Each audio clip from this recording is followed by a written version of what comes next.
નમસ્કાર મિત્રો, હું છું ગોપાલ ઇટાલિયા.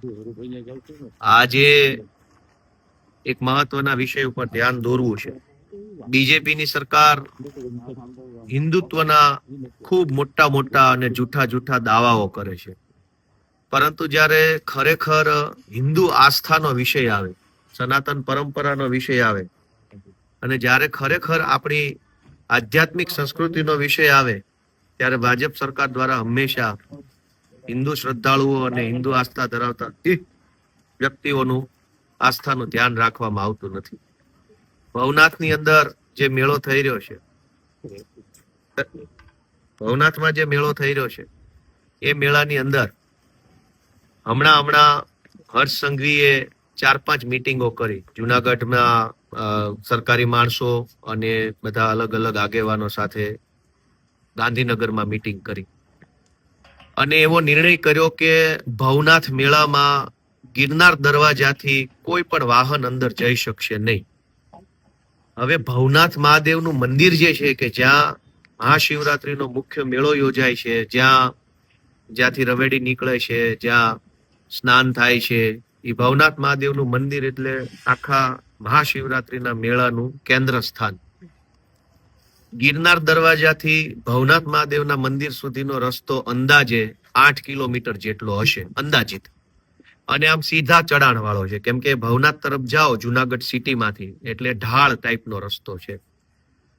આમ જોઈએ તો છેલ્લા વર્ષોના ઇતિહાસ પ્રમાણે અંદાજે 10 થી 15 લાખ શ્રદ્ધાળુઓ આ ભવનાથ મહાદેવમાં મહાશિવરાત્રીનો મેળો માણવા માટે આવતા હોય છે. 15 લાખ લોકો આવવાના કારણે જુનાગઢ આખો જિલ્લો અને ખાસ કરીને જુનાગઢ શહેરમાં લોકોને અંદાજિત 200 કરોડ જેટલા રૂપિયાની આવક થાય છે, અલગ અલગ પ્રકારની.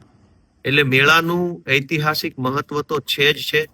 ભગવાન ભોળાનાથના કારણે, મા અંબા અને દત્તાત્રેયના કારણે આપણી હિન્દુ પરંપરા પ્રમાણેનું મહત્વ પણ છે, વત્તા એક રોજગારનો આર્થિક એક બાબતનો પણ એમાં વિષય સમાયેલો છે. ભાજપની સરકારે નિર્ણય કર્યો કે ગિરનાર દરવાજાથી બધા વાહનોને રોકવામાં આવશે અને કોઈ વાહનોને ભવનાથ નહીં લઈ જવા દેવામાં આવે. એની પાછળ એને કોઈ કારણ રજૂ નથી કર્યું કે આવું કરવાનું કારણ શું. બીજું કે વર્ષોથી અલગ અલગ ગુજરાતના લોકો ત્યાં ઉતારાની સેવા કરે છે, લોકોને નિઃશુલ્ક મફત સ્વ ખર્ચે જમાડે છે. શ્રદ્ધાળુઓ જે પ્રદક્ષિણા કરવા આવતા હોય છે પરિક્રમા કરવા માટે, એને જમાડે છે. એના વાહનો ઉપર પણ પ્રતિબંધ મૂકવામાં આવ્યો છે કે દિવસના 1 કે 2 વખત જ તેઓ રાત્રે બહાર જઈ શકશે. જ્યારે ભાજપની સરકાર ઉત્તર પ્રદેશની અંદર પ્રયાગરાજમાં જે કુંભ મેળો કર્યો, એમાં લગભગ અંદાજે 8 થી 10 કરોડ લોકો આવ્યા હતા અને બહુ સારો મેળો યોજવામાં આવ્યો એવો દાવો જો ભાજપની સરકાર કરતી હોય, તો પછી જુનાગઢની અંદર માત્ર 10 લાખ લોકો ભવનાથમાં આવે તો વ્યવસ્થા કેમ નહીં થાય? તમે તો દાવા એવા કરો છો કે 10 કરોડ લોકોની વ્યવસ્થા પૂરી પાડી. હવે 10 કરોડ લોકોની વ્યવસ્થા પૂરી પાડો છો તો 10 લાખ લોકોની વ્યવસ્થા પૂરી નહીં પડે. અને એટલે આ આખું જે ભવનાથનો મેળો છે એનું આધ્યાત્મિક મહત્વ ઓછું થઈ જાય એવા પ્રયત્નો ભાજપની સરકારે કર્યા છે. હવે જો ગિરનાર દરવાજાથી અંદર વાહનો લઈ જવા દેવામાં નહીં આવે તો 10 લાખ લોકો પણ જો મહાશિવરાત્રીના મેળામાં આવે અને 10 લાખ લોકો પૈકી 5 લાખ લોકો જો વાહનો લઈને આવશે તો એ 5 લાખ વાહનો જુનાગઢ સિટીમાં તો ક્યાંય મૂકી શકાય એવી જગ્યા છે જ નહીં. એવી કોઈ વ્યવસ્થા, જુનાગઢ સિટી આખું ટ્રાફિક જામ થઈ જશે, આખું સિટી હેરાન થશે. બીજું કે ભવનાથમાં મહાશિવરાત્રીના મેળામાં દૂર દૂરથી લોકો આવતા હોય છે.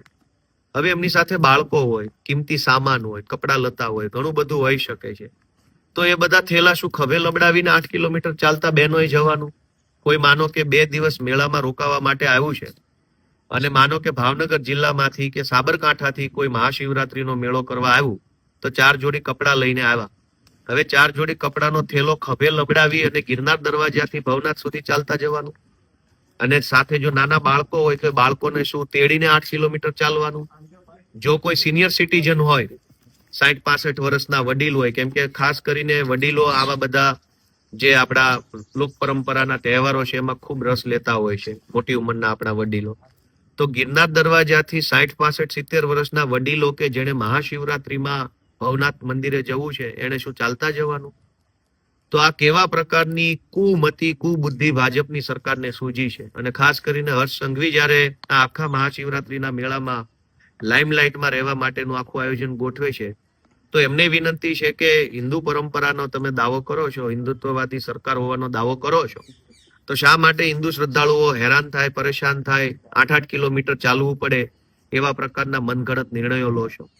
અને આની અંદર બીજી પણ તકલીફ છે કે જુનાગઢ શહેરમાં રહેતા જે કંઈ પણ 2-5 લાખ લોકો છે, એમાંથી મોટા ભાગના લોકો રાત્રે ડાયરો માણવા માટે જતા હોય છે, કેમ કે ત્યાં અલગ અલગ જગ્યાએ સંતવાણી ચાલતી હોય છે. તો એ દરેક માણસે રોજ રાત્રે જો 2 વ્હીલ લઈને જવા મળે, 4 વ્હીલ લઈને જવા મળે, તો રોજ રાત્રે કમસે કમ 50,000 થી 1 લાખ માણસો માત્ર જુનાગઢ સિટી કે જુનાગઢના આસપાસના ગામડામાંથી પણ રોજ રાત્રે સંતવાણી સાંભળવા જઈ શકે. પણ હવે તો વાહન લઈને જવા નથી દેવાના, તો રોજ રાત્રે 8 કિલોમીટર સુધી જઈ અને ભવનાથમાં કોણ જાય? બીજું કે કેટલાક મિત્રો એવા હોય છે કે દિવસે સેવા કરવા જવા માંગતા હોય છે, અથવા રાત્રે સેવા કરવા જવા માંગતા હોય છે. સેવા કરવી છે મહાશિવરાત્રીના મેળામાં લોકોની, તો એ સેવા કરવા માટે જેને જવું છે એને રોજ થોડો ચાલીને 8 કિલોમીટર જવાના.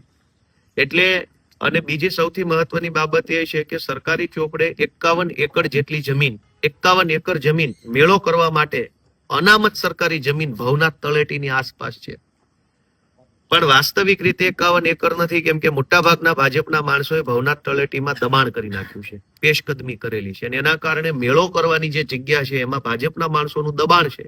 એટલે હવે મેળો કરવાની જગ્યા ટૂંકી થઈ ગઈ છે, ઓછી થઈ ગઈ છે. એનો ભોગ સામાન્ય જનતા, હિન્દુ શ્રદ્ધાળુઓએ બનવું પડશે. ભાજપના માણસો પાસેથી જો 51 એકર જમીન ખાલી કરાવી દેવામાં આવે તો આજની તારીખમાં પણ ભવનાથ તળેટીમાં 50 લાખ લોકો મેળો કરી શકે એટલી જગ્યા ઉપલબ્ધ છે. પણ ભાજપના માણસોએ દબાણ કર્યું એ સરકારી તંત્રને નથી દેખાતું. હવે શ્રદ્ધાળુઓ જે 10-15 લાખ શ્રદ્ધાળુઓ આવવાના છે મહાશિવરાત્રી પર્વની અંદર પોતાની આસ્થાનો વ્યક્ત કરવા માટે, એ શ્રદ્ધાળુઓને 8 કિલોમીટર ચાલતા લઈ જવા માટેની આખી પ્લાનિંગ થઈ રહી છે. આ બાબત બિલકુલ ખોટી છે. અમે આનો વિરોધ કરીએ છીએ અને હું આશા રાખું છું કે જિલ્લા વહીવટી તંત્ર અને ભાજપના માણસો જે નકલી હિન્દુત્વના ઠેકેદારો છે એ જરાક બોધપાઠ લેશે અને આ જે 8 કિલોમીટર સુધી ચાલીને ભવનાથ જવાનો નિર્ણય છે એને બદલવો પડે. તમે બાળકોનું વિચારો, તમે સિનિયર સિટીઝનનું વિચારો, તમે મહિલાઓનું વિચારો, તમે કોઈ અંદર સગર્ભા બહેનો આવી છે એનું વિચારો કે એને કેવી રીતે ચાલતા જવાનું. અને આ જે પ્રતિબંધ છે એ કહેવા માટે તો એવું કહેવામાં આવે છે કે તમામ માટે પ્રતિબંધ છે, પણ વાસ્તવિકતા એ છે કે તમામ વીઆઈપી, વીવીઆઈપી અને રાજકારણીયાઓ છે એ બિંદાસ 4 વ્હીલ લઈને અંદર જઈ શકવાના. ખાલી આમ જનતા કે જેના થકી મેળો ઉજળો છે, જે કરોડો શ્રદ્ધાળુઓના કારણે મેળો ઉજળો બને છે, એ શ્રદ્ધાળુઓને હેરાન કરવામાં આવશે. રાજકારણીયા હશે, સરકારી નોકરિયાતો હશે, મોટા મોટા સેલિબ્રિટીઓ છે, એ બધાને તો સરકારી ગાડીઓમાં અંદર લઈ જઈ શકશે. પણ જે શ્રદ્ધાળુઓ 10 લાખ આવવાના છે એટલે જ મેળો સફળ થવાનો છે, એ શ્રદ્ધાળુઓને અંદર નહીં આવવા દેવામાં આવે. એટલે આ બાબતની અંદર બિલકુલ અમારો વાંધો વિરોધ છે.